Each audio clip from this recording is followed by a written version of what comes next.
Je m'appelle Joshua, j'ai 40 ans. Et le soir de Noël, ma propre mère a regardé ma fille de 9 ans dans les yeux et lui a dit qu'elle n'était pas la bienvenue dans notre maison familiale.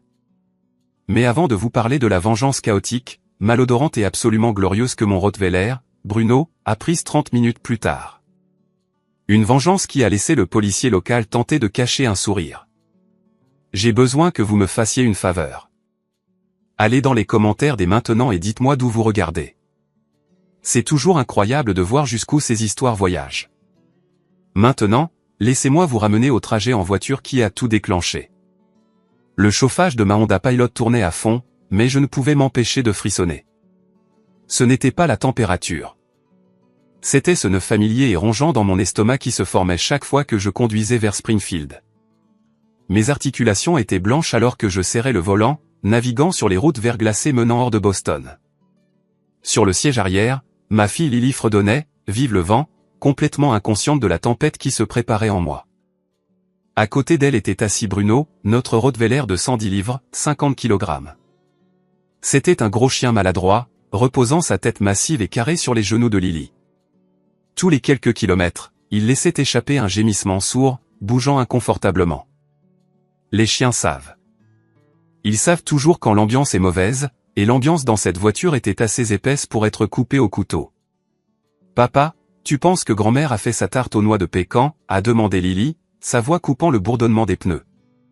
Je lui ai fait une carte. J'ai dessiné une image de sa maison. Je l'ai regardée dans le rétroviseur. Ses yeux étaient brillants, remplis de cette anticipation innocente des fêtes qui n'avaient pas encore été écrasées par la réalité.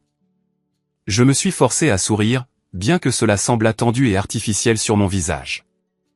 Je parie qu'elle l'a fait, chérie, ai-je menti. Et je suis sûr qu'elle va adorer ta carte. La vérité était que je n'étais sûr de rien. Ma femme, Elena, n'était pas avec nous. Elle est médecin urgentiste, et elle avait tiré la courte paille pour le service des fêtes.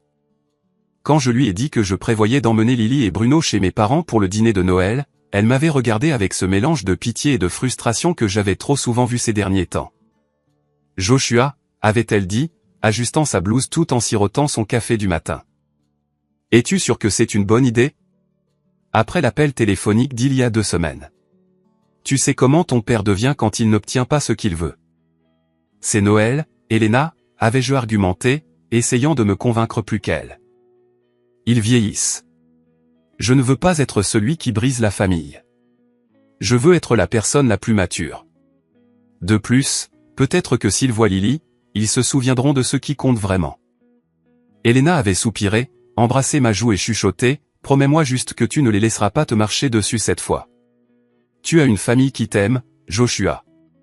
Et elle est juste ici dans cette maison, pas à Springfield. » J'aurais dû l'écouter. Dieu, j'aurais dû l'écouter. Nous étions à environ 10 minutes de ma maison d'enfance quand l'anxiété s'est vraiment installée. C'est une chose étrange d'être un homme de 40 ans, un ingénieur logiciel prospère qui dirige une équipe de 20 personnes, et pourtant se sentir comme un petit garçon effrayé au moment où l'on arrive dans un rayon de 5 mètres de la maison de ses parents. Ma relation avec ma famille avait toujours été transactionnelle. C'est le meilleur mot pour cela. J'étais le fils aîné, le responsable. Celui qui avait de bonnes notes, obtenait la bourse, décrochait le travail et restait hors des ennuis. Puis il y avait Caleb. Caleb, mon frère cadet de 4 ans, l'enfant chéri. Si j'obtenais un A, mes parents s'y attendaient. Si Caleb obtenait un C-, ils organisaient une fête parce qu'il n'avait pas échoué. Si j'économisais de l'argent de ma tournée de journaux pour acheter un vélo, on me disait d'être économe. Si Caleb voulait un vélo, mes parents lui achetaient le plus cher du magasin, même si cela signifiait qu'ils étaient en retard sur la facture d'électricité. En grandissant, je pensais que si je travaillais juste plus dur, si j'avais juste plus de succès, il me regarderait enfin comme il le regardait lui. Mais les poteaux de but bougeaient toujours. Et il y a 2 semaines, les poteaux de but n'avaient pas seulement bougé. Ils avaient été arrachés du sol et jetés à ma tête. « Papa !» La voix de Lily m'a ramené. Bruno bave sur ma ceinture de sécurité. « Désolé, Lil. Il est juste nerveux. On est presque arrivé. » J'ai tendu la main vers l'arrière et tapoté le flanc de Bruno. Il m'a léché la main, ses yeux marrons grands ouverts et alertes. Il était plus qu'un animal de compagnie. Nous l'avions adopté il y a 4 ans dans un refuge. Il n'était pas le chien le plus intelligent. Une fois, il a coincé sa tête dans une boîte en carton et a foncé dans un mur. Mais sa loyauté était féroce. Il faisait partie de notre meute. J'ai tourné sur Oak Street. Les maisons ici étaient plus anciennes, le genre de quartier de banlieue où tout le monde connaît les affaires de tout le monde. J'ai vu des voitures alignées dans la rue. Mon cœur a coulé.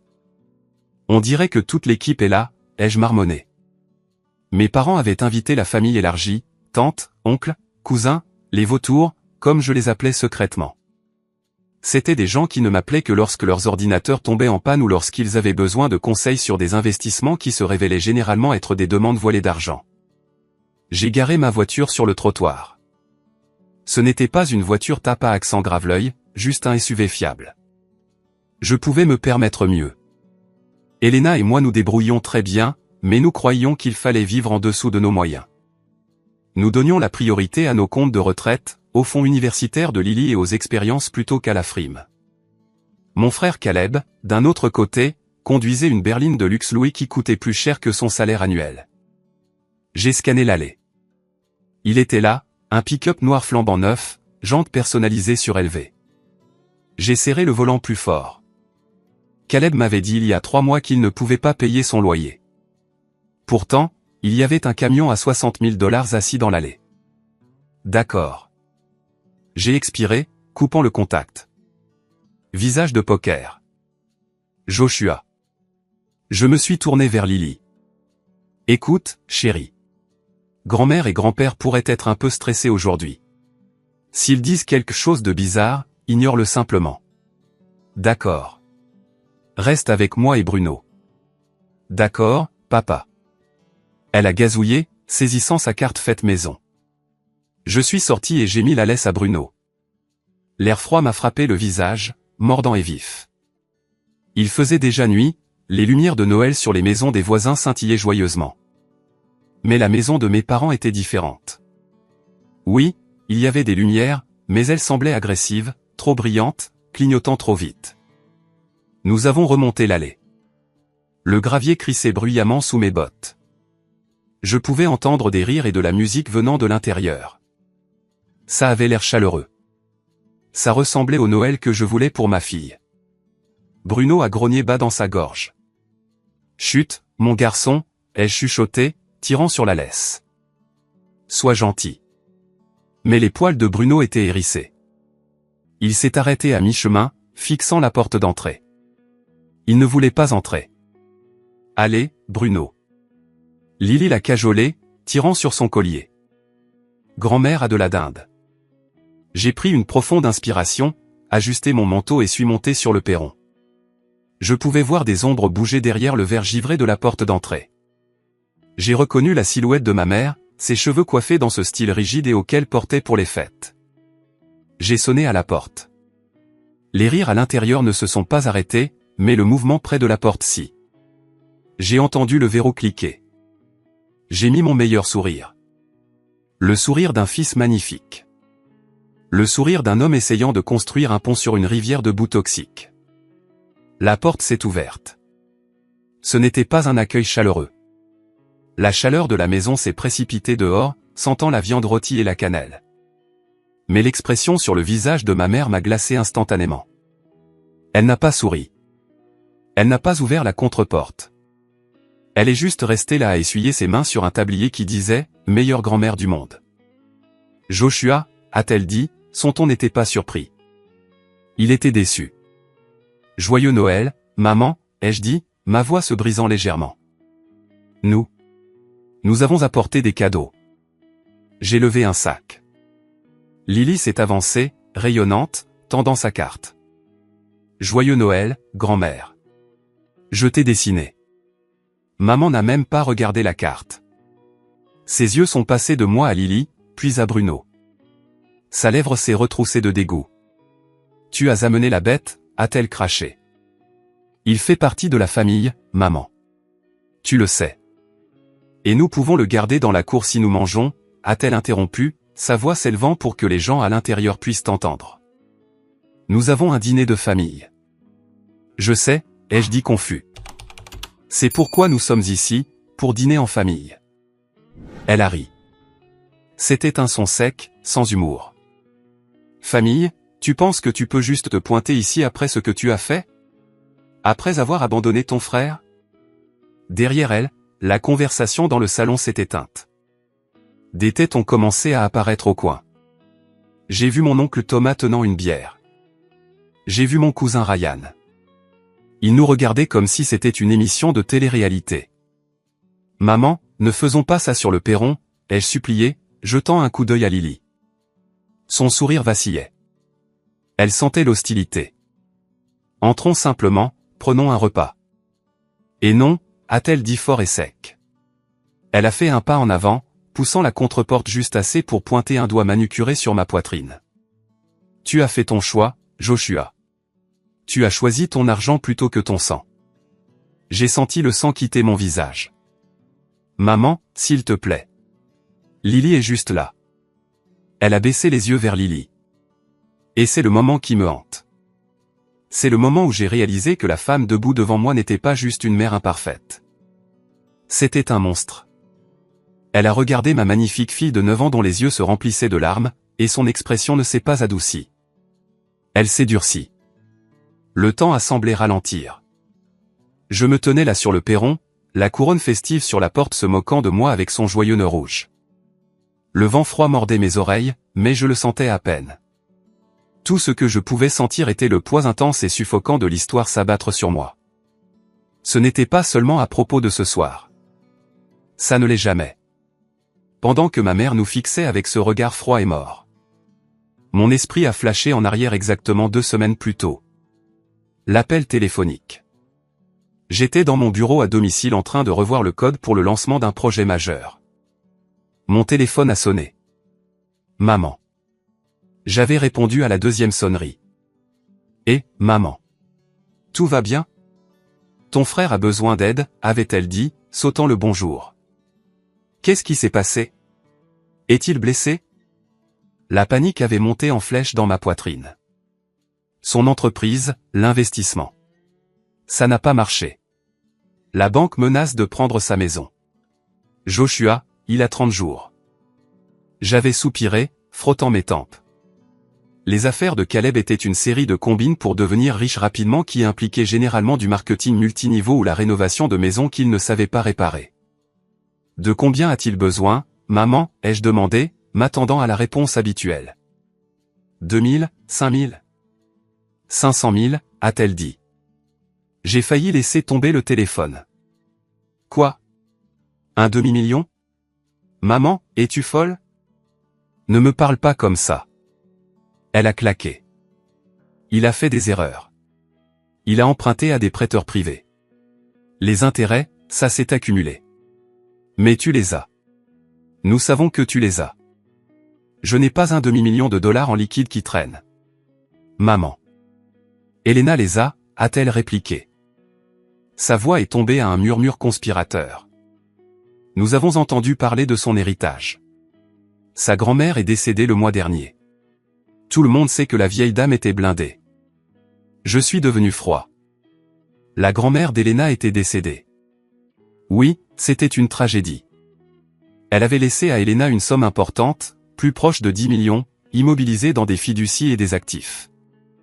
C'était de l'argent destiné à notre avenir, à Lily, à la vie que la grand-mère d'Elena voulait pour elle. Ce n'était pas une caisse noire pour les dettes de jeu ou les entreprises ratées de mon frère. C'est l'argent d'Elena, ai-je dit, ma voix ferme. Pas le mien, et certainement pas celui de Caleb. Vous êtes mariés, a crié ma mère. Ce qui est à elle est à toi. Comment peux-tu être si égoïste? Ton frère va perdre son toit. Il a un enfant. Il a un camion qui vaut plus que ma voiture. J'ai riposté. Il part en vacances à Cabo pendant que je travaille 60 heures par semaine. Non, maman. La réponse est non. Si tu ne l'aides pas, avait-elle menacé, sa voix se transformant en glace. Tu es mort pour moi. J'avais raccroché. Je pensais qu'elle bluffait.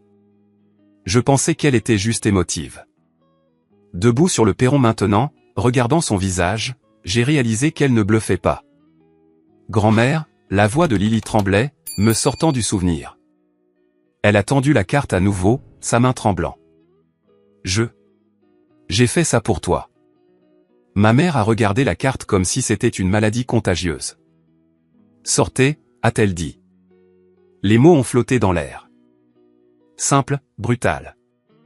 Quoi, ai-je chuchoté. Sortez, a-t-elle crié. Vous n'êtes pas les bienvenus, toi et ton père, ici. Lily a tressailli comme si elle avait été giflée. Elle a laissé tomber la carte. Elle a volté jusqu'au sol du perron, atterrissant face contre terre sur le paillasson qui disait « Foyer, doux foyer ». Grand-mère, qu'est-ce que j'ai fait de mal? Lily a sangloté, des larmes coulant sur ses joues. Pourquoi tu me renvoies? Tout être humain décent aurait craqué à ce moment-là. N'importe quelle grand-mère avec une once d'âme serait tombée à genoux et aurait serré cet enfant dans ses bras. Mais Margaret, je ne pouvais même plus l'appeler maman dans ma tête, a juste ricané. Ne m'appelle pas grand-mère. Mon fils est mort le jour où il a refusé d'aider son petit frère, et sa progéniture n'est pas de ma famille. Quelque chose en moi a craqué. Un câble qui retenait 40 ans de ressentiment s'est juste cisaillé en deux. Ne m'appelle pas maman, a-t-elle continué, sa voix montant en un hurlement. Tu es un étranger avide et égoïste. Comment oses-tu, ai-je grogné. Ma voix était basse, tremblant d'une rage que je ne me connaissais pas. Dis ce que tu veux sur moi. Mais tu ne parles pas à ma fille de cette façon. Je parle comme je veux dans ma maison, a-t-elle crié en retour.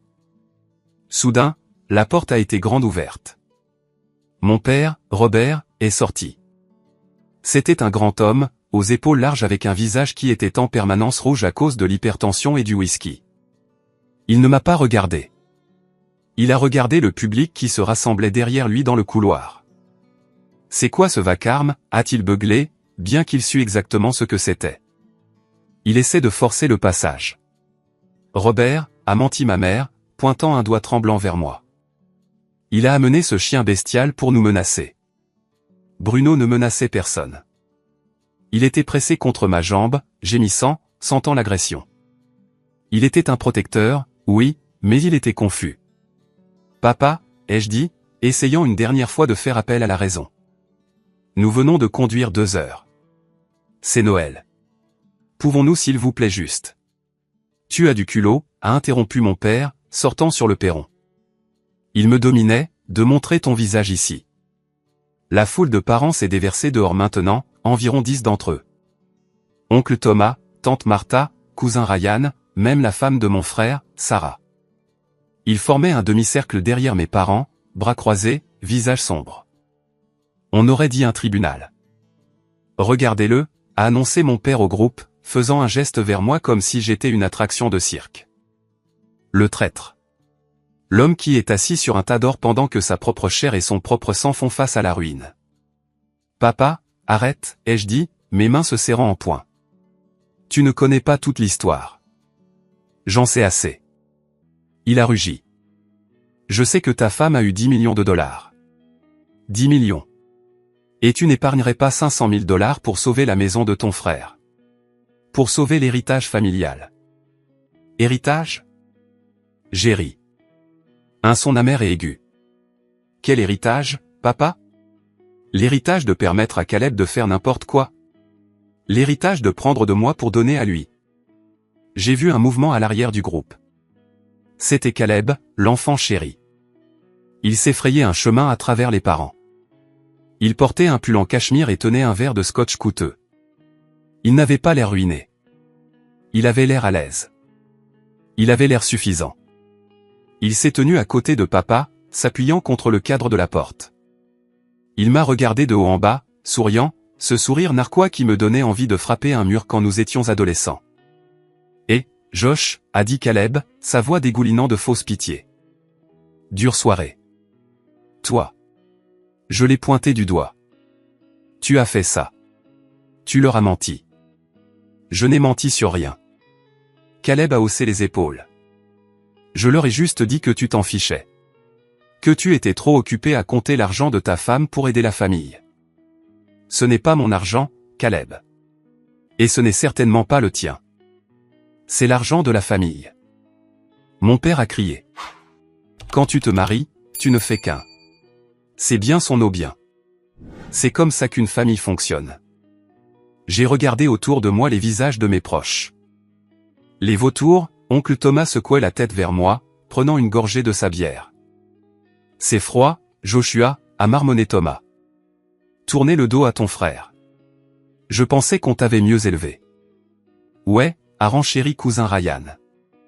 Vraiment égoïste, mec. Les gens ici luttent et toi tu amasses des millions. Je me sentais comme dans la 4e dimension.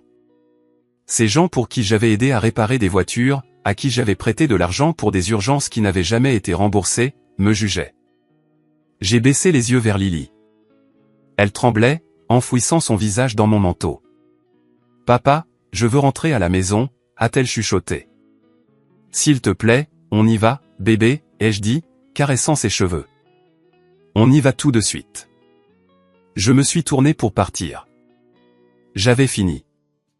J'allais m'éloigner et ne jamais regarder en arrière. Mais alors mon père a ouvert la bouche à nouveau et il a fait la plus grande erreur de sa vie. « Jacques, arrête. » La voix de papa a retenti comme le tonnerre à travers la pelouse avant. Je me suis figé. Chaque instinct dans mon corps me disait de continuer à marcher, de mettre Lily dans la voiture et de foncer jusqu'à ce que Springfield soit un point dans mon rétroviseur. Mais le conditionnement d'une vie est difficile à briser. Quand ton père te commande d'arrêter, tu arrêtes. Je me suis retourné lentement. Ma main serrait la laisse si fort que mes articulations me faisaient mal. Bruno se tenait maintenant rigidement, son corps tendu, un grondement sourd vibrant dans sa poitrine que je pouvais sentir à travers la sangle en cuir. « Quoi ?» ai-je demandé. « Tu nous as dit de sortir. »« On sort. » Papa est descendu du perron, entrant dans mon espace personnel. La lumière du perron projetait de longues ombres déformées sur son visage. La foule de parents s'est avancée vers le bord des marches, avide du spectacle. Ils étaient comme des spectateurs à un match de gladiateurs, attendant le sang. « Tu penses que tu peux juste partir ?» Papa a ricané. « Après la honte que tu as apportée à cette famille, la honte. » Je me suis approché de lui, réduisant l'écart. « La seule honte ici est la façon dont vous traitez votre petite fille. N'utilise pas elle comme bouclier. » Papa a craché, jetant un coup d'œil à Lily avec dédain. « C'est à propos de toi. Toi et ton avidité. Tu es un traître, Joshua. Un traître à ton sang. Pourquoi? Parce que je ne financerai pas le style de vie de Caleb? » J'ai fait un geste vers le camion brillant dans l'allée. « Regarde ce camion, papa. Regarde-le. Il conduit un camion à 60 000 $ tout en mendiant de l'argent. Est-ce que ça ressemble à quelqu'un qui est sur le point d'être sans abri? » Papa n'a même pas regardé le camion. Il était aveugle à tout ce que Caleb faisait. Il a besoin de ce camion pour le travail. L'apparence compte dans les affaires. Il n'a pas d'entreprise, ai-je crié. Il a une pyramide de Ponzi et un problème de jeu. Ferme ta gueule, a crié Caleb depuis le perron, son calme glissant pendant une seconde. Tu ne sais rien de mes affaires. Je sais que tu m'as demandé 8 000 $ pour ton mariage en 2016 et que tu ne les as jamais remboursés. J'ai crié en retour, croisant son regard. La foule est devenue silencieuse. Je sais que tu as emprunté 3 000 $ quand ton fils est né parce que tu avais oublié ton portefeuille à l'hôpital. J'ai continué, ma voix gagnant en force. Je sais que tu as pris 15 000 de Helena pendant la pandémie pour les frais de subsistance pendant que tu postais des photos de nouveaux clubs de golf sur Instagram. Le visage de Caleb a pris une teinte pâle qui correspondait à la balustrade du perron. Tu mens. Je n'ai jamais emprunté autant. J'ai les reçus, Caleb.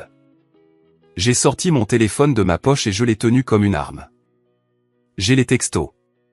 J'ai les virements bancaires. J'ai les emails où tu as promis de me rembourser dès que la grosse affaire serait conclue. Ça fait 7 ans, Caleb. Où est l'affaire? Il invente tout. Sarah, la femme de Caleb, a hurlé. Elle s'est frayé un chemin vers l'avant. Son visage tordu par une colère laide. Nous n'avons jamais emprunté d'argent à toi. Tu es juste jaloux parce que Caleb est le favori. Jaloux? J'ai ri, mais cela ressemblait plus à un aboiement. Jaloux de quoi? D'être un parasite. Surveille ta bouche. Papa m'a poussé. Ce n'était pas une poussée forte, mais c'était suffisant pour me faire trébucher d'un pas en arrière. Bruno a rugi. Ce n'était plus un grognement. C'était un aboiement protecteur à gorge déployée qui a secoué l'air. Il s'était lancé au bout de la laisse, claquant ses mâchoires à quelques centimètres de la jambe de mon père. Contrôle cet animal. Maman a hurlé depuis la porte. Appelez la police. Il nous attaque. Il me protège, ai-je crié, tirant Bruno en arrière et le tenant par le collier. Ce qui est plus que ce que vous avez jamais fait. J'ai regardé les parents. Oncle Thomas regardait ses chaussures. Tante Martha chuchotait à cousin Ryan. Vous restez tous là et vous me jugez, ai-je dit, s'adressant à la foule. Oncle Thomas, tu te souviens quand on toi fuyait l'hiver dernier? Qui a payé l'entrepreneur? Était-ce Caleb? Thomas n'a pas répondu. Il a pris une longue gorgée de sa bière. Cousin Ryan, j'ai pivoté vers lui. Qui a co-signé ton prêt auto quand ton crédit était foutu? Était-ce l'enfant chéri de Boula avec le scotch? Ryan a détourné le regard, marmonnant quelque chose dans sa barbe. Vous êtes tous une bande d'hypocrites, ai-je dit, sentant un étrange sentiment de pouvoir monter. Vous m'appelez famille quand vous avez besoin d'un chèque. Mais au moment où je dis non pour ne pas être volé, je suis le traître. Ce n'est pas du vol, a crié papa, essayant de reprendre le contrôle du récit. C'est de la redistribution. Tu as trop. Ta femme a des millions. Pourquoi es-tu si radin? 500 000, ce n'est rien pour toi. C'est tout quand c'est jeté dans un trou noir. J'ai contré. Et soyons clairs, ce n'est pas mon argent. C'est l'héritage d'Elena. Et même si c'était le mien, je ne vous le donnerai pas. Pas après aujourd'hui. Alors tu n'es pas mon fils, a dit papa, sa voix tombant à un murmure menaçant. Si tu pars maintenant, ne reviens jamais. Tu es coupé des vivres. Pas d'héritage pour toi.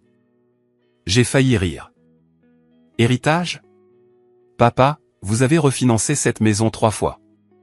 Vous n'avez rien à hériter. C'est moi qui vous envoie de l'argent pour vos ordonnances chaque mois. Ça a touché un nerf. Le visage de papa est devenu violet. Espèce de morveux ingrat. Juste à ce moment-là, une petite voix s'est élevée du fond de la foule. C'était tante Clara, la jeune sœur de ma mère. C'était la calme, celle qui s'asseyait toujours dans un coin lors des fêtes. Il a raison, Robert, a dit Clara, sa voix tremblante mais audible. Tout le monde s'est tourné pour la regarder. Ma mère avait l'air d'être sur le point d'exploser. Tais-toi, Clara. Non. Clara s'est avancée, se tordant les mains. Joshua a payé mon opération de la cataracte l'année dernière. Il ne l'a dit à personne. Il l'a juste fait. Et je sais pertinemment qu'il a remboursé la dette de carte de crédit de Caleb il y a 3 ans parce que Sarah me l'a dit. Menteuse, a crié Sarah, se jetant vers Clara. Je n'ai jamais dit ça. Tu l'as dit, a insisté Clara, des larmes se formant dans ses yeux. Tu t'es vanté de la facilité avec laquelle tu lui soutirais de l'argent. Assez. Maman a crié. Rentre à l'intérieur, Clara. Tu es sénile. Elle a tourné son regard vers moi. La haine dans ses yeux était absolue. Elle savait qu'il perdait l'argument. Les faits étaient sortis. Les vautours commençaient à avoir l'air mal à l'aise. Le récit de moi étant le méchant s'effondrait. Alors, elle a fait la seule chose qu'elle savait faire. Elle a visé la cible la plus faible. Elle a regardé Lily, qui s'accrochait à ma jambe, terrifiée par les cris. Regarde-la. Maman a ricané, pointant ma fille, pleurant comme un bébé. Faible, tout comme son père, élevant une morveuse gâtée qui pense que le monde lui doit tout. Elle a 9 ans, ai-je crié. Elle est inutile, a dit maman. Peu importe. Prends-la et pars. Tu n'es pas ma seule petite fille de toute façon. La femme de Caleb est enceinte d'un garçon, un vrai héritier. Nous n'avons pas besoin de toi ou de ta fille. Le monde s'est arrêté. J'ai entendu le vent bruisser les feuilles mortes dans le chêne. J'ai entendu les sirènes lointaines de la ville. J'ai entendu mon propre cœur marteler contre mes côtes comme un oiseau piégé. Un garçon, il me remplaçait. Il remplaçait Lily. Lily m'a regardé, ses yeux écarquillés. Papa, grand-mère ne m'aime pas. Cette question m'a brisé. Elle a brisé le dernier morceau de retenue que j'avais. Mais avant que je puisse faire quoi que ce soit, avant que je puisse crier, avant que je puisse monter ces escaliers et faire quelque chose que je regretterais, Bruno a décidé qu'il en avait assez entendu. La laisse a brûlé ma paume alors qu'elle s'arrachait. Je n'ai pas lâché exprès, mais quand 110 livres de muscles décident de bouger avec une force explosive, la physique prend le dessus. Une seconde, je tenais la sangle en cuir. La suivante, ma main était vide et un missile noir et feu se lançait vers le perron. Bruno, non. J'ai crié, me jetant en avant, mais c'était trop tard. Les parents se sont dispersés comme des quilles de bowling. Oncle Thomas a laissé tomber sa bière, le verre se brisant sur le béton. Cousin Ryan a littéralement sauté par-dessus la balustrade du perron dans les buissons. Sarah a hurlé et s'est cachée derrière Caleb, qui avait l'air d'être sur le point de s'évanouir. Bruno ne les a pas attaqués. Il n'a pas mordu. Il a ignoré mon père, qui se recroquevillait contre le mur avec les mains levées. Il a ignoré ma mère, qui était figée de terreur. Bruno avait une cible, mais ce n'était pas une personne. Il a foncé à travers la porte d'entrée ouverte, ses griffes cherchant de l'adhérence sur le parquet ciré de l'entrée. La nourriture, a crié ma mère, sa paralysie se brisant. Arrêtez-le. Il va vers la salle à manger. J'ai couru dans les escaliers, bousculant mon père stupéfait. Bruno, viens ici. J'ai fait irruption dans la maison. L'air chaud et l'odeur de nourriture m'ont frappé instantanément. La scène devant moi ressemblait à quelque chose sorti d'un film catastrophe au ralenti. La salle à manger était magnifique. Ma mère s'était surpassée. La longue table en acajou était dressée pour 20 personnes. Les verres à vin en cristal scintillaient sous le lustre. L'argenterie brillait, et au centre, assis sur un énorme plateau en argent, se trouvait la pièce de résistance. Une dinde rôtie dorée de 20 livres, luisant de jus. Bruno n'a pas hésité. Il a bondi. C'était majestueux d'une manière horrible. Il a franchi le dossier d'une chaise et a atterri carrément au milieu de la table. Crash! La table a tremblé. Les assiettes ont sauté. Les verres à vin se sont renversés, envoyant des rivières de merlot rouge cascader sur la nappe en dentelle blanche immaculée. Bruno a enfoui son visage dans la dinde. Non, ma mère se tenait dans l'encadrement de la porte, serrant sa poitrine. Ma dinde, mon centre de table.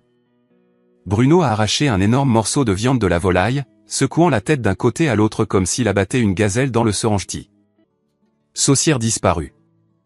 Il l'a renversée avec sa patte arrière, envoyant de la boue brune chaude éclabousser les chaises rembourrées coûteuses. Faites-le descendre. Faites-le descendre, a crié Caleb derrière moi, mais il n'a pas osé entrer dans la pièce. J'essaie, ai-je crié, bien qu'une petite partie sombre de mon âme applaudissait. J'ai attrapé le collier de Bruno. Il grognait un son profond et possessif en mâchant. Il était en extase. C'était le meilleur dîner de Noël qu'il ait jamais eu. Lâche ça, Bruno. Lâche ça, ai-je commandé, tirant de tout mon poids. Il m'a ignoré.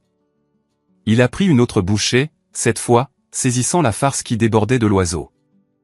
Il s'est avancé, sa patte atterrissant carrément dans un bol de purée de pommes de terre. Skish. De la mousse blanche a explosé partout. Oh mon Dieu. Sarah a gémi. Tout est ruiné. Les photos Instagram. C'est ce qui t'importe. J'ai crié par-dessus mon épaule, luttant avec le chien. Les photos? Bruno s'est secoué, envoyant des gouttelettes de sauce et de vin voler comme des confettis. Une boule de sauce au canneberge a atterri sur le front de mon père alors qu'il jetait un coup d'œil dans la pièce. Tu vas payer pour ça, a rugi papa, essuyant la substance rouge de son visage. Tu vas payer jusqu'au dernier centime. Ce cristal est du Waterford. Cette porcelaine est une antiquité. Ajoute-le à la facture, ai-je crié, réussissant enfin à éloigner la tête de Bruno de la carcasse de la dinde. Mets-le sur l'ardoise de Caleb. Bruno n'avait pas fini. Il était frénétique, essayant de manger le plus possible avant que le plaisir ne se termine. Il a donné un coup de patte à un plateau de petits pains, les envoyant voler comme des balles de baseball. L'un a frappé tante Martha à l'épaule alors qu'elle essayait d'entrer dans la pièce. Le bruit était assourdissant. Les aboiements, les cris, le bris de verre. Et puis soudain Bruno s'est arrêté. Il s'est tenu immobile sur la table juste à la tête où ma mère s'asseyait toujours. Le siège de la reine, la place d'honneur. Il a regardé autour de la pièce, haletant. Il m'a regardé. Il a regardé ma mère, qui pleurait ouvertement maintenant, fixant son festin détruit. Il s'arrête, a dit Caleb, s'avançant prudemment. Attrape-le maintenant. Attends, ai-je dit. Je connaissais ce regard. Je connaissais cette posture. Bruno a arqué son dos. Il s'est accroupi légèrement. Non, a chuchoté ma mère. Non, non, non. Bruno, n'ose pas, ai-je averti, tendant la main vers lui. Mais la nature appelle quand elle appelle. Et peut-être, juste peut-être, les chiens comprennent plus la justice poétique que nous ne leur en donnons crédit. Juste là sur le plat de service préféré de ma mère. Celui avec le bord doré qui était dans la famille depuis 3 générations. Celui qu'elle prétendait être trop bon pour que Lily le touche. Bruno s'est lâché. Ce n'était pas juste un petit accident. C'était un tas fumant massif de vengeance. Le silence qui a suivi était absolu. On aurait pu entendre une mouche voler, ou dans ce cas, un très gros dépôt biologique atterrissant sur de la porcelaine fine. Bruno a fini. Il a donné un petit coup de patte arrière, griffant la surface de la table comme pour couvrir ses traces. Puis il a sauté de la table, a trotté vers moi, s'est assis et a levé les yeux avec un visage recouvert de sauce. Ouf! Monstre, a chuchoté ma mère, son visage pâle comme un fantôme. Elle avait l'air d'être sur le point de s'évanouir. Oh mon Dieu! Sarah a eu un haut le cœur, se couvrant le nez. L'odeur! Appelez la police, a crié papa, ses veines saillant dans son cou. Je veux qu'il soit arrêté. Je veux que ce chien soit piqué. Je veux mon fils en prison. Je les appelle. Caleb a sorti son téléphone, ses mains tremblant. C'est de la destruction de propriété. C'est une agression. Je me tenais là, tenant le collier de Bruno. Mon manteau était éclaboussé de vin. Mes bottes étaient collantes de purée de pommes de terre. La pièce sentait la dinde rôtie, le parfum coûteux et le caca de chien frais, et j'ai commencé à rire. Je n'ai pas pu m'en empêcher. Ça a commencé comme un gloussement profond dans ma poitrine et a bouillonné en un rire à gorge déployée. Tu trouves ça drôle, a hurlé maman, me regardant avec une haine pure. Ouais, ai-je haleté, essuyant une larme de mon œil. Ouais, maman. C'est un peu le cas. Tu voulais nous traiter comme de la merde? Eh bien, maintenant tu as de la merde dans ton assiette. Bon appétit. Tu es fou, a dit Caleb, composant le 911. Allô? Oui, j'ai besoin de la police au 42 Oak Street immédiatement. Mon frère, son chien, c'est une prise d'otage. Il est fou. Prise d'otage? Je l'ai regardé incrédule. Vraiment, Caleb? Tu ne pars pas. Papa se tenait dans l'encadrement de la porte, bloquant la sortie. Il a saisi un lourd chandelier en laiton sur le buffet. Tu restes ici jusqu'à ce que les flics arrivent. Tu vas payer pour ça. Je ne vais nulle part, ai-je dit, mon rire s'estompant dans un calme froid. J'attendrai la police parce que j'ai quelque chose à leur dire aussi. J'ai baissé les yeux vers Lily, qui se tenait dans le couloir, jetant un coup d'œil. Ses yeux étaient écarquillés, mais elle ne pleurait plus. Elle regardait la table. Puis elle m'a regardé et un petit sourire malicieux a tiré le coin de sa bouche. Bon chien, Bruno, a-t-elle chuchoté. Les 20 minutes d'attente pour la police ont été les plus longues de ma vie. Les vautours s'étaient retirés dans le salon, chuchotant furieusement. Ma mère était assise sur une chaise de cuisine, fixant le mur d'un air vide, refusant de regarder la salle à manger. Mon père faisait les 100 pas, gardant la porte d'entrée comme un directeur de prison, marmonnant à propos de procès et de dommages. Caleb et Sarah étaient dans le coin, se disputant à voix basse. On ne peut pas les laisser regarder les dossiers financiers.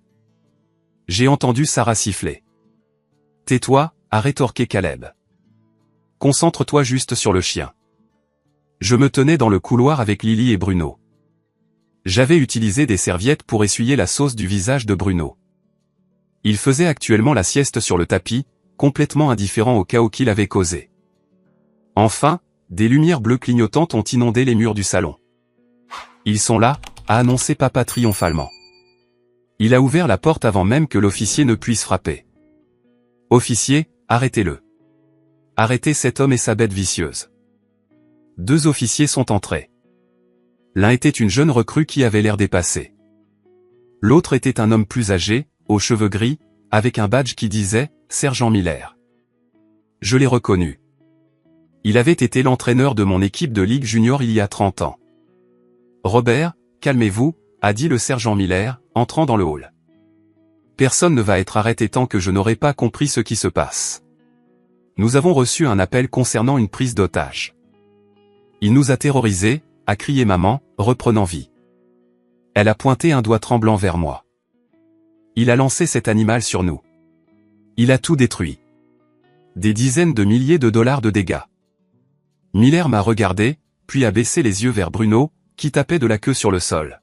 « C'est ça l'animal » a demandé Miller. « Oui, c'est un tueur » a renchéri Sarah. « Et, coach Miller » ai-je dit en levant les mains. « Ça fait longtemps. » Miller a plissé les yeux vers moi. « Joshua. Joshua Evans. C'est moi. » « C'est un criminel » a interrompu papa. « Regardez la salle à manger. Regardez juste. » Miller a soupiré et est entré dans la salle à manger. La recrue a suivi. J'ai entendu une inspiration brusque, suivie d'une toux qui ressemblait étrangement à un rire réprimé. Miller est ressorti un instant plus tard. Son visage était stoïque, mais ses yeux dansaient. « Eh bien » a dit Miller, s'éclaircissant la gorge. « C'est un sacré bazar. » Et le chien a définitivement laissé sa marque sur l'assiette. « Je veux porter plainte » a exigé papa. Destruction de propriété, détresse émotionnelle, agression avec une arme mortelle. Techniquement, a traîné Miller, sortant un carnet. C'est une affaire civile concernant des dommages matériels. À moins que le chien n'ait réellement mordu quelqu'un. Il a essayé, a menti Caleb. Il s'est jeté sur moi. A-t-il établi le contact, a demandé Miller. Non, mais... Alors ce n'est pas un cas de morsure. Miller l'a coupé. Il s'est tourné vers moi. Joshua, pourquoi ton chien mange-t-il la dinde de Noël? Parce qu'ils nous ont mis à la porte. Officier, ai-je dit clairement. Ma mère a dit à ma fille de 9 ans de sortir et qu'elle n'était pas la bienvenue. Quand nous avons essayé de partir, mon père nous a bloqués et a commencé à crier. Le chien a eu peur et a couru à l'intérieur. Menteur, a crié maman. Nous n'avons jamais. J'ai tout en vidéo, a dit une voix. Tout le monde s'est retourné. C'était Madame Higgins, la voisine d'à côté. Elle se tenait dans l'encadrement de la porte ouverte, serrant son téléphone dans un peignoir rose duveteux. J'ai entendu les cris, a dit Madame Higgins, ajustant ses lunettes. Je suis sorti pour vérifier. J'ai tout enregistré depuis mon Porsche. Margaret, je t'ai entendu dire à cette petite fille qu'elle n'était pas ta seule petite fille. Honte à toi. Le visage de ma mère est passé de pâle à rouge betterave. Ne te mêle pas de ça, Gladys, a crié papa. Et, a continué Madame Higgins, tendant le téléphone à l'officier Miller. J'ai entendu la partie où Robert a admis avoir exigé de l'argent de Joshua. Miller a pris le téléphone. Il a regardé la vidéo pendant quelques secondes. Il a levé les yeux vers mes parents. Le regard de déception sur son visage était pire que toute colère. Robert, Margaret, a dit Miller doucement. C'est Noël. Vous vous battez pour de l'argent. C'est l'argent de la famille, a insisté papa. Mais sa voix manquait de sa puissance habituelle. Il nous doit. Nous perdons la maison à cause de lui. Attendez, ai-je dit en m'avançant. Qu'est-ce que tu as dit? Papa s'est figé. Il a réalisé qu'il en avait trop dit. Qu'est-ce que tu veux dire par vous perdez la maison, ai-je demandé, regardant de papa à Caleb. Je pensais que c'était la maison de Caleb qui était en danger. Silence. Caleb a regardé le sol. Sarah a commencé à se mordre la lèvre. Robert, a sifflé maman. Tais-toi. Non, ai-je dit, les pièces s'emboîtant enfin dans mon cerveau. Le désespoir, l'agression, la pure panique pour les 500 000 $. Ce n'est pas la maison de Caleb, n'est-ce pas? C'est cette maison. Nous avons co-signé, a lâché Sarah. Elle ne pouvait plus se retenir. Ils ont co-signé pour le prêt commercial de Caleb, et il a mis cette maison en garantie. Sarah, a rugi Caleb. Je m'en fiche, a crié Sarah en retour, des larmes coulant sur son visage. C'est fini, Caleb. Ils doivent savoir. Si nous ne payons pas la banque avant le 15 janvier, ils prennent tout. Cette maison, notre maison, les voitures, tout. J'ai fixé mes parents. Ils se tenaient là, dépouillés de leur fierté, dépouillés de leurs mensonges. Vous avez parié votre maison, ai-je chuchoté. Votre maison payée sur l'une des combines de Caleb? C'était sûr, a marmonné papa, l'air vaincu. Le minage de crypto. Il a dit que c'était sûr. Minage de crypto? J'ai regardé Caleb. Tu as parié leur maison sur la crypto? Ça s'est effondré. Caleb s'est défendu faiblement. Ce n'était pas ma faute. Et vous vouliez que je répare ça, ai-je dit, ma voix froide. Vous vouliez que je prenne l'héritage d'Elena, l'argent pour lequel sa grand-mère a travaillé 50 ans, et que je le jette dans le puits de ta stupidité. Nous sommes une famille, a sangloté maman. Tu dois nous aider. Tu ne peux pas nous laisser être sans abri. Je les ai regardés. Vraiment regardés. J'ai vu la peur dans leurs yeux. Oui, mais j'ai aussi vu le sentiment d'avoir tous les droits. Même maintenant, après tout, ils ne demandaient pas pardon. Ils exigeaient un renflouement. Ils ne se souciaient pas de moi. Ils ne se souciaient pas de Lily. Ils ne se souciaient que du chéquier. J'ai regardé la salle à manger où l'œuvre d'art de Bruno fumait encore sur l'assiette. C'était une métaphore parfaite pour cette famille. Un extérieur sophistiqué cachant un tas de merde. Non, ai-je dit. Quoi, a chuchoté maman. Non, ai-je répété plus fort. Je ne vous aiderai pas. Je ne vous donnerai pas un sou. Tu ne peux pas faire ça. Papa s'est avancé, levant un poing. L'officier Miller s'est interposé entre nous, sa main reposant sur son tasé. Robert, reculez. Joshua, s'il vous plaît. Joshua, s'il te plaît, a supplié Caleb, saisissant mon bras. J'irai en prison. Il y avait de la fraude impliquée. J'ai truqué les chiffres sur la demande. Si la banque saisit, ils enquêteront. Ils découvriront. J'ai retiré mon bras comme s'il me brûlait. Alors tu ferais mieux de commencer à chercher un bon avocat, ai-je dit. Parce que je ne paierai pas pour ça non plus. Je me suis tourné vers l'officier Miller. Officier, donnez-moi l'amende, ai-je dit calmement. Je paierai pour les dommages causés par mon chien. Je paierai pour la dinde, les assiettes, le nettoyage du tapis, peu importe ce que ça coûte. Joshua, a commencé Miller. Écrivez-la juste, ai-je insisté. Je veux que tout soit documenté. Je veux une trace écrite qui dit que j'ai payé ma dette envers cette famille pour que, quand je franchirai cette porte, je ne leur doive absolument rien. Miller a hoché la tête lentement. Il a sorti son carnet de contraventions. Ça va être salé, a-t-il averti. Infraction civile, destruction de propriété, probablement quelques milliers. Ça vaut chaque centime, ai-je dit. J'ai regardé mes parents une dernière fois. Ils semblaient petits, rétrécis.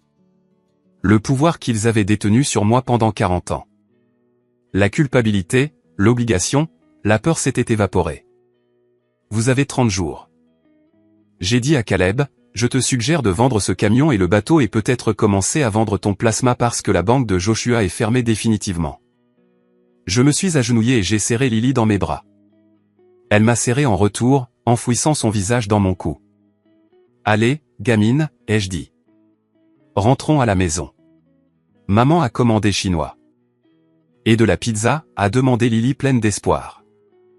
Et de la pizza, ai-je promis. En me levant, j'ai regardé directement la caméra. Le téléphone de Madame Higgins. Et dans mon esprit, les yeux de tous ceux qui regardent cette histoire. C'est le moment qui a tout changé. Le moment où j'ai enfin repris le contrôle de ma vie. Je me tenais là dans les ruines du dîner de Noël tenant une amende de $3400 et je me sentais plus léger que je ne l'avais été depuis des décennies. Merci d'avoir été patient et d'être resté avec moi jusqu'ici. Vous êtes incroyable. S'il vous plaît, appuyez sur ce bouton j'aime et commentez le numéro ainsi dessous pour que je sache que vous êtes toujours là avec moi. Cela aide plus de gens à trouver l'histoire, mais plus important encore, cela me dit que je ne suis pas seul, que se défendre compte. Votre soutien est le carburant qui me fait avancer. Maintenant, laissez-moi vous raconter ce qui s'est passé quand la poussière est enfin retombée. Le trajet de retour était silencieux, mais ce n'était pas le silence tendu du trajet aller. C'était le silence paisible d'un champ de bataille après que les armes se soient tues. J'avais l'amende glissée dans ma poche, 3400 $. C'était le décompte officiel auquel l'officier Miller était arrivé, en tenant compte de la porcelaine antique, qui s'est avérée être des répliques, au fait, mais je n'ai pas discuté, et des frais de nettoyage. Je l'ai payé sur place. J'ai fait un chèque, l'ai remis à mon père et j'ai regardé ses mains trembler en le prenant. Il n'a pas dit merci. Il n'a pas dit au revoir. Il a juste fixé le chèque, calculant probablement combien de jours d'intérêt cela couvrirait sur la dette massive dans laquelle il se noyait. Alors que nous sortions de l'allée, je les ai vus debout à la fenêtre. Ma mère, mon père, Caleb et Sarah, portraits de la misère. Ils ressemblaient à des fantômes hantant une maison qui ne leur appartenait plus. Papa, a demandé Lily depuis le siège arrière. Elle partageait un sac de bœuf séché avec Bruno. Ouais, chérie. Est-ce que Bruno est un mauvais garçon? J'ai regardé dans le rétroviseur. Bruno mâchait joyeusement, complètement inconscient du drame juridique auquel il venait de participer. Non, chérie, ai-je dit, un sourire sincère s'étalant sur mon visage. Bruno est un très, très bon garçon. Il a juste une façon unique d'exprimer son opinion. Je pense qu'il n'aimait pas grand-mère, a dit Lily d'un ton neutre. Je pense que tu as raison. J'ai pris mon téléphone et j'ai appelé Elena. Elle a répondu à la première sonnerie. Joshua, je me suis fait un sang d'encre. Tu es parti depuis des heures. Comment ça s'est passé? J'ai pris une profonde inspiration. Eh bien, disons juste qu'on n'y retournera pas pour Pâques. Oh non, a-t-elle soupiré. Ils ont fait une scène? Ils ont fait une scène. Papa a exigé l'héritage. Maman a dit à Lily de sortir. Elle a quoi? La voix d'Elena est devenue tranchante. Elle a dit ça à Lily. Ouais, mais ne t'inquiète pas. Bruno s'en est occupé. Bruno? Qu'est-ce qu'il a fait? Il a aboyé contre eux. Mieux. J'ai gloussé. Il a mangé la dinde, toute la dinde, et la purée de pommes de terre. Et puis, eh bien, il a laissé un cadeau sur l'assiette ancienne de maman. Celle avec le bord doré. Il y a eu une pause sur la ligne. Puis je l'ai entendu, un reniflement, puis un gloussement. Puis un rire hystérique à gorge déployée. Il a fait caca sur l'assiette. Elena a halté, luttant pour respirer. En plein centre. Un chef-d'œuvre. Elena riait si fort qu'elle pleurait. Oh mon Dieu. Oh mon Dieu. J'aime ce chien. Je lui cuisine un steak quand vous rentrez. Un filet mignon. Il le mérite. J'ai convenu. Elena, ils l'ont admis. Ils ont co-signé pour Caleb. Ils perdent la maison. Ils voulaient ton argent pour arrêter la saisie. Le rire s'est arrêté instantanément. Ils ont parié leur maison. Ouais. Et je leur ai dit non. Je les ai coupés des vivres, Elena. Pour de bon. Je leur ai dit que j'avais fini. Je suis fier de toi, a-t-elle dit doucement. Je sais à quel point c'était dur. Ça l'était, ai-je admis, sentant les larmes piquer mes yeux à nouveau. Mais en regardant Lily, sachant qu'il la jetterait de côté pour Caleb, ça a rendu les choses faciles. Rentre à la maison, a-t-elle dit. Je quitte l'hôpital maintenant. Je serai là avant toi. On aura notre propre Noël. On est en route. J'ai raccroché et regardé la route devant moi. La neige s'était arrêtée. Le ciel s'éclaircissait, révélant quelques étoiles. J'ai pensé au chèque que j'avais écrit. 3400 $. Beaucoup d'argent pour un dîner que nous n'avions pas mangé. Mais alors que je m'éloignais du marécage toxique qu'était ma maison d'enfance, j'ai réalisé que c'était le prix le moins cher que j'ai jamais payé pour la liberté. J'avais passé 40 ans à essayer d'acheter leur amour avec de bonnes notes, avec de l'obéissance, avec des prêts, avec du silence. Et ce soir, pour le prix d'une dinde détruite et d'une facture de nettoyage de tapis, j'avais acheté quelque chose de bien plus précieux. Ma dignité. Et le regard sur le visage de ma mère quand Bruno est monté sur la table. Ça n'avait pas de prix. Les 3 jours suivant Noël ont été surréalistes. C'était comme vivre dans l'œil d'un ouragan. La tempête était passée, détruisant le paysage de mon passé. Mais l'air autour de moi semblait étrangement calme. Elena, Lily et moi sommes restés à la maison. Nous avons éteint nos téléphones. Nous avons commandé des plats à emporter. Nous avons regardé des films. Nous avons construit un fort de couverture dans le salon qui aurait rendu jaloux un architecte. Pour la première fois depuis des années, je ne redoutais pas un coup de téléphone. Je ne vérifiais pas mon compte bancaire pour voir si un virement était passé pour aider Caleb. Je me sentais plus léger, mais je savais que ce n'était pas fini. On ne renverse pas un régime vieux de 40 ans sans une contre-attaque finale. C'est arrivé le 28 décembre vers 19h. C'était un mardi. La neige avait recommencé, recouvrant notre allée d'un manteau blanc frais. Nous étions dans la cuisine en train de faire du chocolat chaud. Elena riait de quelque chose que Lily avait dit, et Bruno ronflait bruyamment près de la porte arrière. Puis la lumière du détecteur de mouvement sur le garage a inondé l'allée. J'ai jeté un coup d'œil au moniteur de sécurité monté sur le mur de la cuisine. Mon estomac s'est noué, non pas de peur, mais d'une résolution froide et dure. 2 voitures, la Buick de mon père et le camion massif et odieux de Caleb. Ils sont là, ai-je dit calmement. Elena a arrêté de remuer le cacao. Son visage s'est durci.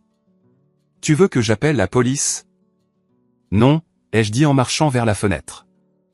Pas encore. Je veux gérer ça. Je viens avec toi, a-t-elle dit, saisissant son manteau. Non, reste avec Lily. Je ne veux pas qu'elle les voie. J'ai baissé les yeux vers Bruno. Il avait levé la tête, ses oreilles dressées. Un grognement sourd a commencé dans sa gorge, vibrant à travers le plancher. Mais je vais prendre des renforts. J'ai clipsé la laisse sur le collier de Bruno. Prêt, mon garçon? Il s'est levé, secouant sa sieste. Il savait. J'ai marché vers la porte d'entrée, allumé la lumière du perron et je suis sorti.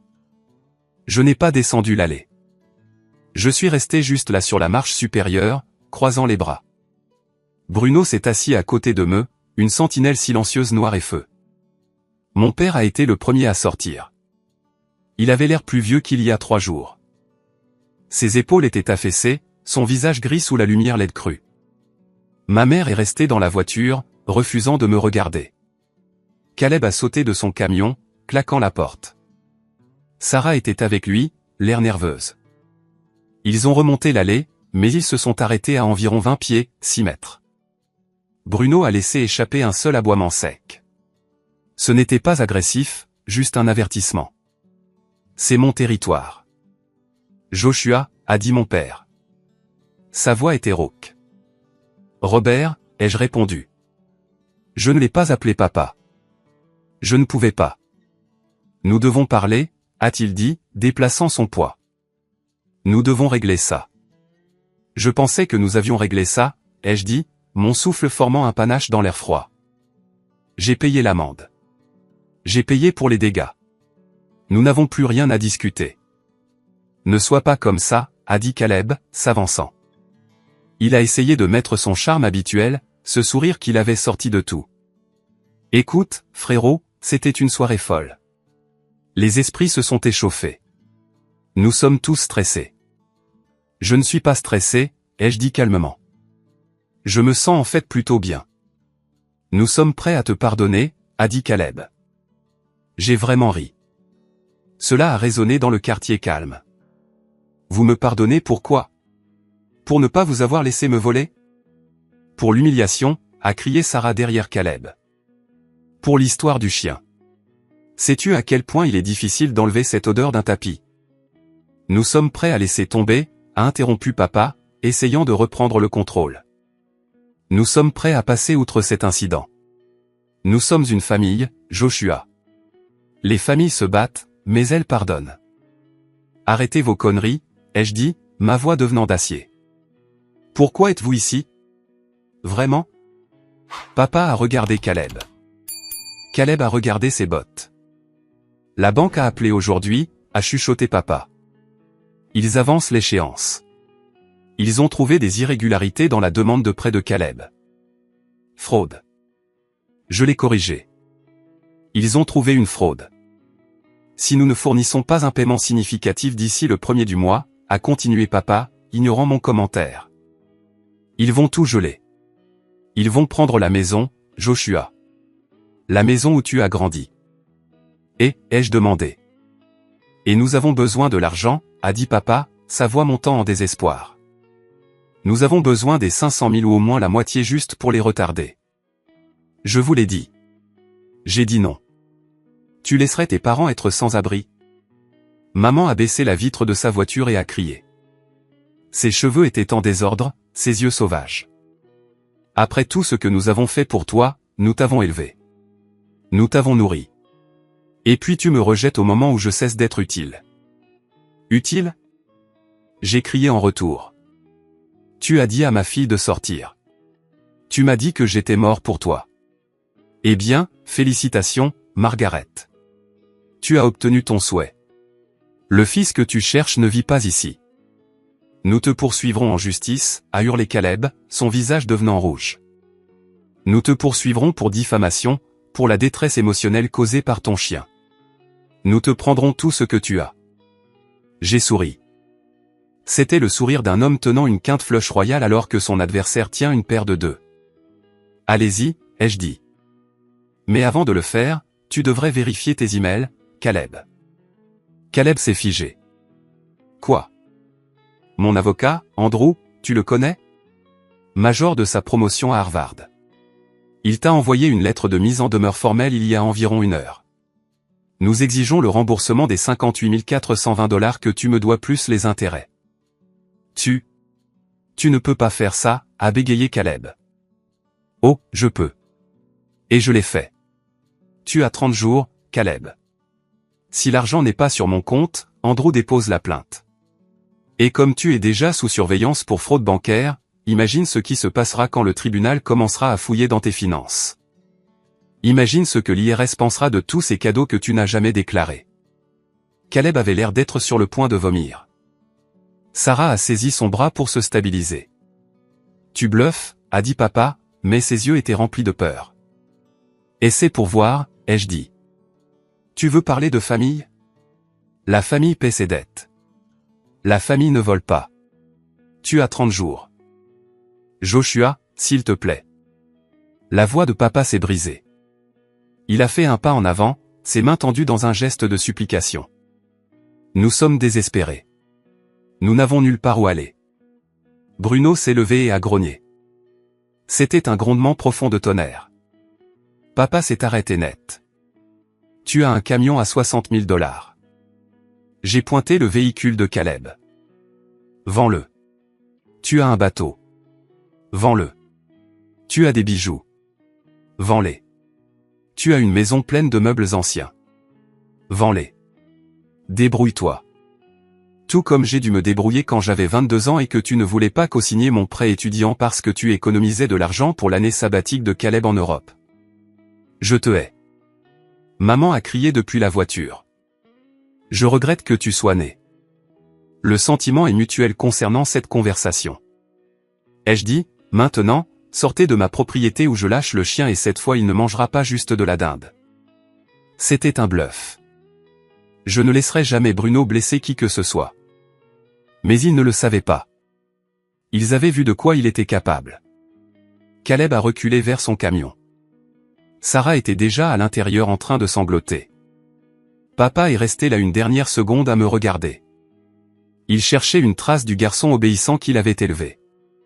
Il n'a trouvé qu'un étranger. Il s'est retourné, et retourné à sa buick et est monté. Je les ai regardés reculer hors de l'allée. J'ai regardé leurs feux arrière disparaître dans la rue. Je suis resté là dans le froid pendant un long moment. J'avais besoin de sentir le froid. J'avais besoin de savoir que j'étais éveillé. Quand je suis finalement rentré, Elena m'attendait dans le couloir. Elle n'a rien dit. Elle a juste passé ses bras autour de moi et m'a serré. C'est fini, ai-je chuchoté. C'est fini, a-t-elle convenu.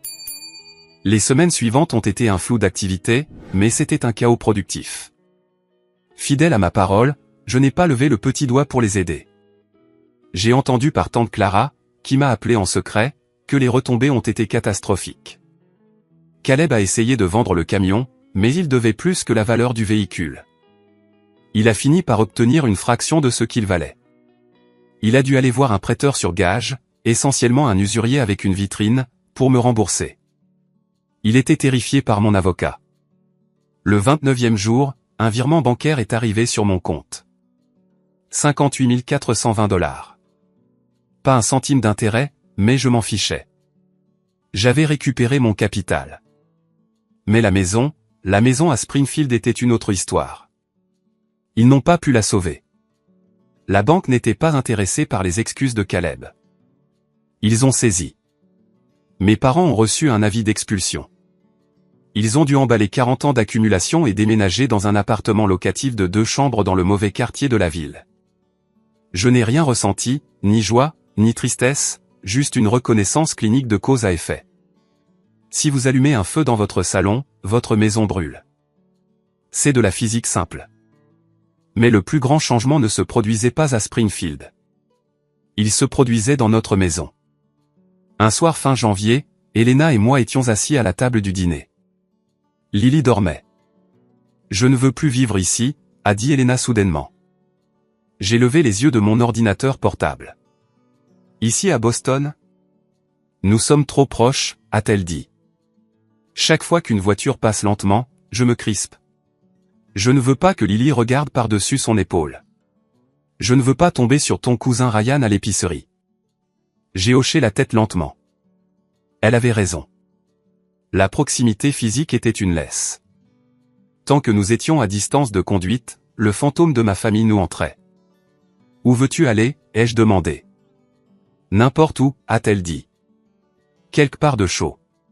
Quelque part qu'ils ne connaissent pas. » Nous avons sorti une carte. Nous avons regardé les offres d'emploi. Depuis la pandémie, toute mon équipe était passée en télétravail. Je pouvais travailler depuis la Lune tant que j'avais le Wi-Fi. Elena était médecin urgentiste. Elle pouvait trouver du travail n'importe où dans le pays en une semaine. Nous avons opté pour Austin, au Texas. La décision était impulsive, terrifiante et absolument parfaite. Nous avons mis notre maison sur le marché en février. Elle s'est vendue en 3 jours. Nous avons commencé à faire nos cartons. Il y a quelque chose d'incroyablement thérapeutique à emballer une maison. À chaque carton que je fermais avec du ruban adhésif, j'avais l'impression de sceller un morceau du traumatisme. Les vieux albums photos où j'étais toujours debout à l'arrière-plan tandis que Caleb était devant et au centre. À la poubelle. Le mug, meilleur frère du monde, ironique, que Caleb m'avait offert en cadeau blague il y a 5 ans. Fracas. À la poubelle. Les lettres de ma mère critiquant mes choix de carrière. Au destructeur de documents. Nous avons gardé ce qui comptait. Les dessins de Lily. Nos photos de mariage. Les jouets mâchouillés préférés de Bruno. Le jour de notre départ, le camion de déménagement tournait au ralenti dans l'allée. La maison était vide. Elle résonnait quand je la traversais. J'ai fait un dernier tour. J'ai vérifié les placards, les armoires. Rien laissé derrière. Je suis sorti vers la voiture. Elena était sur le siège passager, souriante. Lily était à l'arrière, entourée d'oreillers et d'iPad. Bruno avait toute la zone du coffre du SUV pour lui seul, regardant par la fenêtre arrière comme un roi inspectant son royaume. J'ai jeté un dernier regard sur l'horizon de Boston. Cette ville avait été ma maison, mais elle avait aussi été ma prison. J'ai mis la voiture en marche. Prête pour une aventure, Lyle, ai-je demandé. Ouais, a-t-elle applaudi. Y a-t-il des cow-boys au Texas? Je l'espère. J'ai ri. Je n'ai pas regardé dans le rétroviseur. J'ai juste conduit. Kilomètre après kilomètre, le poids s'est levé. New York est passé. Puis la Pennsylvanie, puis la route ouverte. Nous fuyions. Oui, mais nous ne fuyions pas quelque chose. Nous courions vers quelque chose. Nous courions vers la paix. 2 ans. Il est difficile de croire que cela fait 2 ans depuis l'incident de la dinde, comme nous l'appelons maintenant dans notre foyer. Je suis assis sur le porche arrière de notre nouvelle maison à Austin. Le soleil se couche, peignant le ciel de nuances d'orange brûlé et de violet que l'on ne trouve tout simplement pas en Nouvelle-Angleterre. L'air sent la fumée de barbecue et le jasmin. Lily a 11 ans maintenant. Elle est dans la cour en train de lancer un frisbee pour Bruno. Bruno est plus vieux. Son museau est devenu gris et il bouge un peu plus lentement le matin. Ses hanches le dérangent quand il pleut. Mais là tout de suite, il bondit à travers l'herbe comme un chiot, poursuivant ce disque en plastique avec la même intensité qu'il avait autrefois pour un oiseau rôti. Il l'attrape, trébuche sur ses propres pattes et roule dans l'herbe. Heureux comme un pape. Le rire de Lily résonne clair et sans fardeau. Ce son, c'est ma victoire. La vie ici est différente. C'est calme de la manière qui compte. Quand mon téléphone sonne maintenant, je ne tressaille pas. Je n'ai pas ce pic de cortisol. Nous avons construit un cercle ici, un vrai cercle. Nous avons des voisins qui nous invitent parce qu'ils apprécient notre compagnie, pas parce qu'ils veulent un prêt. Nous avons des amis qui demandent « Comment ça va ?» et attendent réellement la réponse. Et nous avons de la famille. Les parents d'Elena, Tom et Linda, ont déménagé ici environ 6 mois après nous. Ils ont acheté un petit condo à 20 minutes. Ils viennent au moins 2 fois par semaine. Dimanche dernier, nous avons fait un barbecue. J'ai regardé Tom apprendre à Lily comment faire griller un burger. Il était patient. Il était gentil. Il l'a écouté divaguer sur Minecraft pendant 20 minutes sans regarder sa montre une seule fois. Linda était dans la cuisine avec Elena pour l'aider à préparer les salades. Je les ai entendus rire. C'est là que ça m'a frappé. C'est ce que je poursuivais depuis 40 ans. Ce sentiment de sécurité, ce sentiment d'être assez. J'avais passé toute ma vie à frapper à une porte verrouillée, suppliant les gens à l'intérieur de m'aimer. Je n'avais jamais réalisé que la porte n'était pas verrouillée pour me garder dehors. Elle était verrouillée parce que la maison à l'intérieur était vide. Il n'y avait pas d'amour là-bas à donner. J'ai arrêté de frapper. J'ai construit ma propre maison. Quant aux gens que j'ai laissés derrière, je ne demande pas de leurs nouvelles. Je ne les cherche pas sur Facebook. Je ne google pas leur nom. Mais l'information a une façon de voyager. Il y a environ 6 mois, j'ai reçu une lettre. Pas d'adresse de retour, mais j'ai reconnu l'écriture. C'était tante Clara. J'ai failli la jeter, mais la curiosité l'a emportée. Je l'ai ouverte debout juste ici sur ce porche. C'était une lettre courte. Clara écrivait qu'elle allait bien. Elle avait emménagé dans une communauté de retraités en Floride et était enfin loin de la toxicité. Tant mieux pour elle. Puis elle m'a donné la mise à jour que je n'avais pas demandée, mais que j'avais besoin d'entendre. Caleb et Sarah sont divorcés. Apparemment, quand l'argent s'est épuisé et que la maison a disparu, l'amour n'a pas duré longtemps. Sarah a pris l'enfant et est retournée vivre chez ses parents. Elle poursuit Caleb pour une pension alimentaire, mais comme il n'a pas de revenus vérifiables, elle n'obtient pas grand-chose. Caleb vit dans un appartement en sous-sol, travaillant dans un emploi de vente à la commission uniquement, cherchant toujours sa prochaine grande opportunité, blâmant toujours le monde pour ses échecs. Et mes parents, ils vivent dans un petit appartement de 2 chambres. Papa a dû retourner travailler comme agent d'accueil dans une quincaillerie pour joindre les 2 bouts parce que leur sécurité sociale ne couvre pas le loyer et leurs dettes. Maman passe apparemment ses journées à se plaindre à quiconque veut bien l'écouter de son fils ingrat qui les a abandonnés et a volé leur petite fille. Les vautours, les tantes et les cousins se sont dispersés.